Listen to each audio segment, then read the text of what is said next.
Doctor గారు, ఎప్పుడైతే ఈ క్యాన్సర్ అని తెలిసిందో, సో పేరెంట్స్ మీరు అన్నట్టు భయాందోళనకి గురవుతూ ఉంటారు. సో ఇది క్యూరబులా కాదా అని మీరు ముందే సజెస్ట్ చేస్తారా, లేదమ్మా మెడికేషన్ తీసుకుంటే మంచిది, త్వరగానే క్యూర్ అవుద్ది అని సజెస్ట్ చేస్తూ ఉంటారు parents? Is it curable?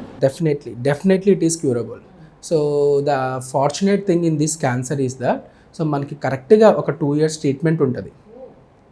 Okay, first ఇనిషియల్గా 1 or 2 months, తర్వాత ఫ్రీక్వెంట్గా కావాల్సినప్పుడు ఒక 1 month ఇలాంటి అడ్మిషన్స్ ఉంటాయి. సో ఇనిషియల్గా కొంచెం ట్రామా ఫేస్ చేసిన ఫ్యామిలీ, బట్ డాక్టర్స్ అడ్వైస్ ప్రకారం ఒక protocol of the treatment, 2 years treatment ఏదైతే ఉందో అది మనం కంప్లీట్గా తీసుకున్నాము అనుకుంటే child is absolutely normal. That is a fortunate thing.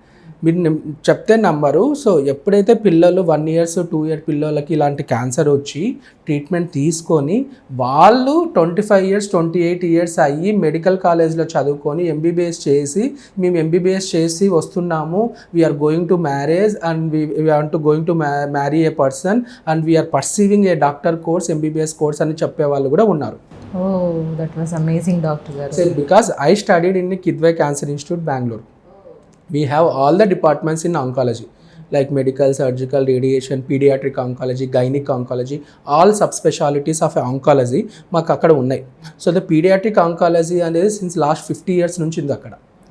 Okay, so అక్కడ మనకి ఏంటంటే ఇలాంటి పిల్లలు, అంటే మేము చదువుకునే టైంలో కూడా సో వీళ్ళని చూసేవాళ్ళం. మాకు ఒక రకమైన ఏమంటే ఇన్స్పిరేషన్ అనమాట. ఇలాంటి పిల్లల్ని చూస్తే ఎంత చక్కగా ఆ 2 years 3 years 10 years లోపల క్యాన్సర్ బారిన పడి ఆ క్యాన్సర్ని జయించి, దట్టు బ్లడ్ క్యాన్సర్ అనగానే అందరికి వణుకు పుడుతుంది.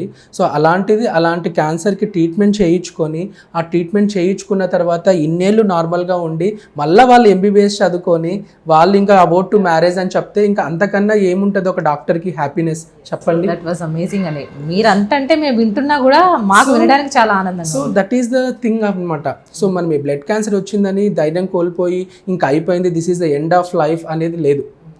సో ప్రతిదీ ప్రాపర్ ట్రీట్మెంట్ చేసుకుంటే, సో ప్రతిదానికి మనకు ఒక ట్రీట్మెంట్ అనేది ఉంటుంది. సో మన పాజిటివ్ హోప్ అనేది మిస్ అవ్వకూడదు ఎప్పుడు.